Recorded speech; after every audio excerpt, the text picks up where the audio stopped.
மலேசிய தமிழ் உறவுகளுக்கு அன்பு வணக்கம். எப்படி இருக்கிறீர்கள்? எல்லோரும் நலமாக இருக்கிறீர்கள் என்று நம்புகின்றேன்.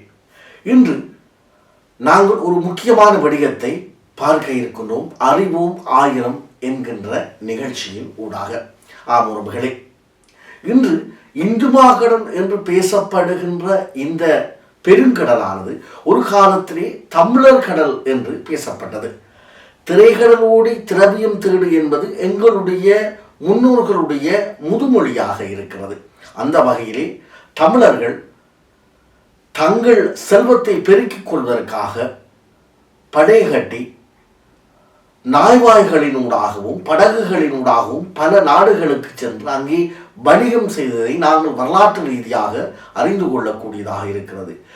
ஆமைகளினூடாக கடல் பாதைகளை கண்டறிந்து கடல் தடங்களினூடாக அந்த நீரின் போக்கின் அறிந்து கொண்டு தங்களுடைய வணிகத்தை மேற்கொண்டிருந்ததை அண்மைய ஆய்வாளர்கள் பலர் தங்களுடைய ஆய்வுகளின் மூலம் உறுதிப்படுத்தி இருக்கிறார்கள்.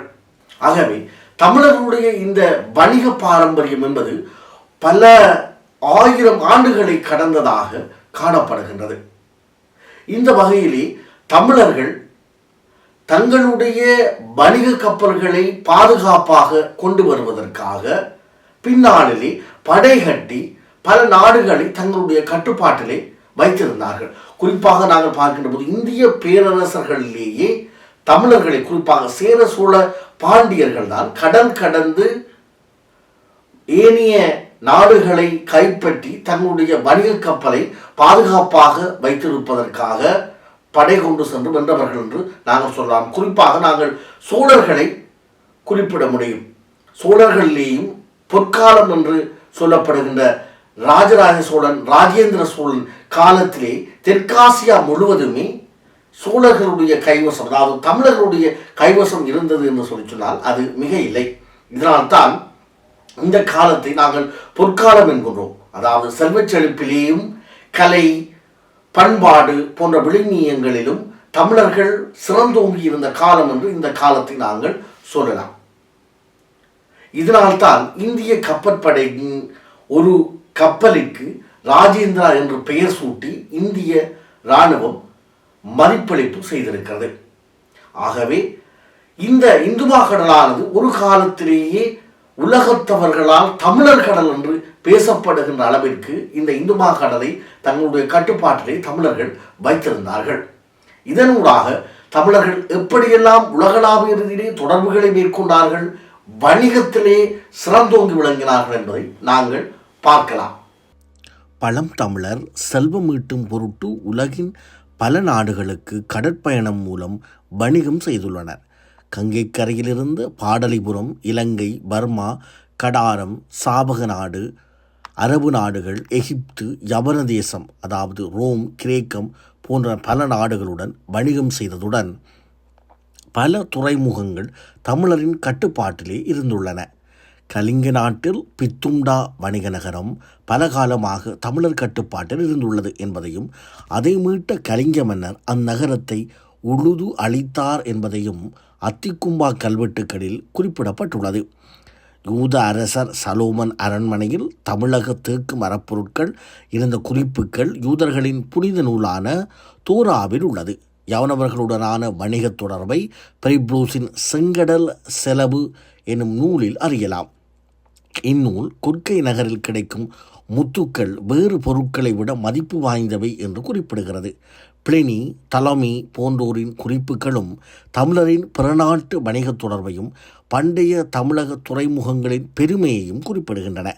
கீழடியில் கிடைத்த ரோமானிய நாணயங்களும் ரவுல்ட் அரிட்டைகள் வகை மட்பாண்டங்களும் கிடைத்துள்ளன. மண்டபம் அருகில் உள்ள அழகன்குளம், புதுச்சேரியில் அரிக்கமேடு போன்ற இடங்களில் தொல்லியல் ஆய்வுகளில் கிடைத்த எகிப்து நாட்டின் பானையோடுகளும் பெண்ணின் சித்திரம் பதித்த பானையோடுகளும் மணிகளும் தந்த அரசர்களின் நாணயங்களும் கிடைத்துள்ளன. துறைமுகங்கள் என்று நாங்கள் பார்க்கின்ற போது சங்க காலத்தில் கொற்கை, முசுரி, காவிரி பூம்பட்டினம், குமரி, எயிற்பட்டினம், கொல்லந்துறை, அரிக்கமேடு, மருங்கூர்பட்டினம், மங்களூர், நரவு, வைகரை போன்ற துறைமுகங்கள் சிறப்புற இயங்கியதை நாங்கள் பார்க்கக்கூடியதாக இருக்கின்றது. முசுரி துறைமுகத்தின் கடைவீதியில் பொன்னும் முத்தும் விற்கப்பட்டன என்று 18 பாடல்கள் குறிப்பிடுகிறது. அரபிக்கடல் பகுதியில் கடல் துருத்தி என்ற தீவில் கடற்குறும்பர்கள் என்பவர்களினால் யமன நாட்டு கப்பல்கள் முசுரி துறைமுகம் வருவது குறைந்தது. அன்று சேரநாட்டை ஆட்சி செய்த இமயரம்பன் நெடுஞ்சீரலாதன் தன் மகன் சேரன் செங்குட்டுவனை பெரும்படையுடன் அனுப்பினான். சேரன் செங்குட்டுவன் அவர்களை வென்று அங்கிருந்த பெரிய கடம்ப மரத்தை வெட்டி அதன் அடிப்பாகத்தில் முரசு செய்து அதில் தன் வெற்றியை அறிவித்து கொண்டே நாட்டை அடைந்தான் என்று 18 பாடல்கள் குறிப்பிடுகின்றன. மாரோகத்து நப்பசலையார் என்ற பெண்புலவர் சேரமலையமான் குறித்து இயற்றிய பாடலில் சினமிகுதானை வானவன் குடகடல் பொலந்தரு நாவாய் ஊட்டிய அவ்வழி பிறகலம் செல்கலாது அணையேம் புறநானூற்றின் 120வது பாடலில் வரிகள் 14-16 இவ்வாறு குறிப்பிடப்பட்டுள்ளது. மேற்கு கடலில் சேரன் தன் பெருங்கப்பலை செலுத்தும் போது வேறு எவரும் தன் கலன்களை அங்கே செலுத்த இயலாது என்கிறார் புலவர். அடுத்து நாங்கள் காவிரி பூம்பட்டினத்தை பார்க்கின்ற போது சங்க காலத்தில் மற்றொரு உலகச் சிறப்பு வாய்ந்த துறைமுகம் சோழர்களின் புகார் என்ற காவிரி பூம்பட்டின துறைமுகமாகும். இதை பற்றி பட்டினப்பாலை, சிலப்பதிகாரம், புறநானூறு போன்ற நூல்கள் அதிகம் குறிப்பிடுகின்றன. தலைமை தன் குறிப்பில் இந்த துறைமுகத்தை சபரீஸ் என்று குறிப்பிட்டுள்ளார். இந்திய கடற்படையில் வேலை செய்த வரலாற்று அறிஞர் நரசையா என்பவர் கடல்வழி வணிகம் என்ற புத்தகம் எழுதியுள்ளார். அதில் அவர் ஒரு கப்பல் துறைமுகத்தில் ஏற்றுமதி மற்றும் இறக்குமதிக்கு எடுத்துக்கொள்ளும் நேரம் பொறுத்தே அந்த துறைமுகத்தின் மதிப்பீடு உயரும். குறைந்த நேரத்தில் இவற்றை முடிக்க அந்த துறைமுகத்தின் உள்கட்டமைப்பு சரியாக இருக்க வேண்டும். புகார் துறைமுகம் அத்தகைய சிறப்பு வாய்ந்த துறைமுகம் என்று குறிப்பிடுகின்றார். இவ்வாறே வடபெண்ணை ஆற்றின் கரையில் இப்பொழுது ஆந்திராவில் உள்ள நெல்லூரில் இருந்த கொல்லத்துறை துறைமுகம், தொண்டை நாட்டின் மரக்காணம் பகுதியில் இருந்த எயிற்பட்டினம் துறைமுகம், புதுச்சேரியில் இருந்த அரிக்கமேடு துறைமுகம், சேரநாட்டிலும் பாண்டிய நாட்டிலும் இருந்த 2 தொண்டி துறைமுகங்களும் சிறப்பு வாய்ந்ததாக இருந்துள்ளன. பெரிப்ளூஸ் தலைமை ஆகியோரின் குறிப்புகளும் சங்க இலக்கியங்களும் தொல்லியல் சான்றுகளும் இதனை உறுதிப்படுத்துகின்றன. பழந்தமிழர் சர்க்கரை, மிளகு, கள்ளு, உப்பு, முத்து, நீலக்கல், தேக்கு, அறுவை அதாவது துணி, வலம்புரி சங்கு போன்ற பல பொருட்களை ஏற்றுமதி செய்திருக்கிறார்கள். குதிரை, தங்கம் போன்ற பொருட்களை இறக்குமதி செய்திருக்கிறார்கள். கரும்பின் எந்திரம் களிற்றெதிர் பிளிற்றும் தேர்வன் கோமான் தேனூர் பாண்டிய நாட்டில் தேனூரில் கரும்பு சாறு பிழியும் எந்திரமும் வெள்ளங்காய்ச்சும் ஆலையும் இருந்ததை இந்த 500 பாடல் குறிப்பிடுகிறது. இவ்வாறு தமிழர் வணிகம் உலகளாவிய ரீதியிலே பெரும் செல்வாக்கோடு விளங்கியது. இவை அனைத்தும் தமிழர் கடல் என்று சொல்லப்படுகின்ற இந்து மாகடலின் வழியாக நடைபெற்றிருக்கின்றன. ஆகவே இதனை உலகத்தவர் தமிழர் கடல் என்றே விழித்தனர். அதுவே உண்மையும் ஆகும்.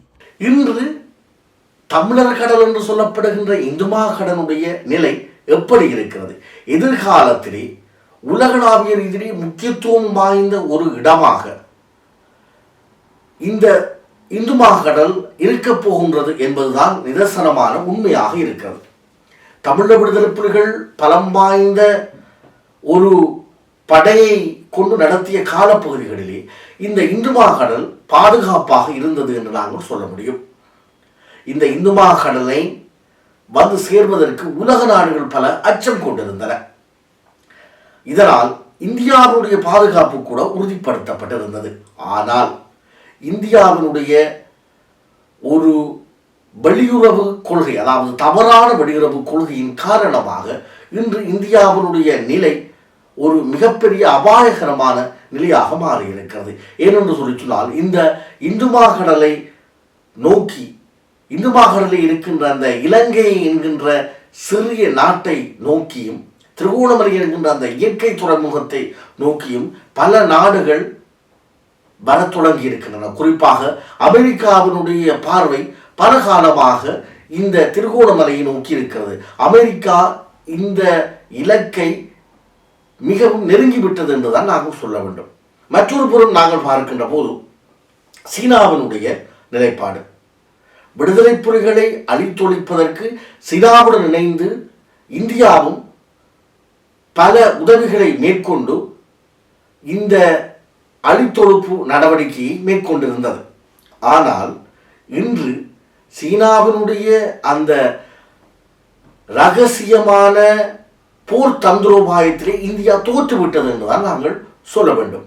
இந்தியாவை விட சீனா இந்து மாகாணத்திலே ஆதிக்கம் செலுத்துகின்ற ஒரு நாடாக இன்று மாறியிருக்கிறது. ஆகவே இந்த சீனாவையும் வந்திருக்கின்ற அமெரிக்காவையும் இந்தியா எதிர்காலத்திலே எப்படி கையாளப் போகிறது என்பதுதான் இந்தியாவுக்கு இருக்கின்ற மிகப்பெரிய சவாலாக இருக்கின்றது. தமிழர்கள் மீது மேற்கொள்ளப்பட்ட இந்த இன அழிப்பானது உலக நாடுகளினால் அங்கீகரிக்கப்பட்ட ஒரு இன அழிப்பாகவே நாங்கள் பார்க்க வேண்டியதாக இருக்கிறது. ஏனென்று சொல்லி சொன்னால், இந்த இந்து மாகாணனுடைய தேவை உலக நாடுகளுக்கு இருக்கிறது. ஆகவே அந்த தேவையை பூர்த்தி செய்வதற்கு விடுதலை புலிகளுடைய அழிவு மிகவும் முக்கியமான ஒன்றாக இருக்கிறது. ஆகவே உலக நாடுகள் சேர்ந்து தமிழர்களிடமிருந்து இந்த இந்து மாகாணலை ஓரம் கட்ட வேண்டும் என்கின்ற ஒரு செயற்பாட்டின் காரணமாக அழிக்கப்பட்டார்கள் தமிழர்கள். இதுதான் நிதர்சனமான உண்மையாக இருக்கிறது. தமிழர்களிடம் இந்து மாகாணம் இருக்கின்ற போது இந்தியா பாதுகாப்பாக இருந்தது. ஆனால் இனிவரும் காலங்களிலே இந்தியாவின் நிலை என்னவாக இருக்க போகிறது பொறுத்திருந்துதான் நாங்கள் பார்க்க வேண்டும். சரி உறவுகளே, இன்று முக்கியமான ஒரு விடயத்தை அலசி ஆராய்ந்திருக்கிறோம் அறிவோம் 1000 பகுதியினூடாக. மறக்காமல் எங்களுடைய யூடியூப் வலையொலி தளத்தை சப்ஸ்கிரைப் செய்யுங்கள், லைக் செய்யுங்கள், பிடித்திருந்தால் உங்களுடைய நண்பர்களுக்கு ஷேர் செய்யுங்கள். இன்னும் ஒரு தகவலோடு அறிவோம் 1000 பகுதியிலே உங்களோடு இணைந்து கொள்வோம். நன்றி, வணக்கம்.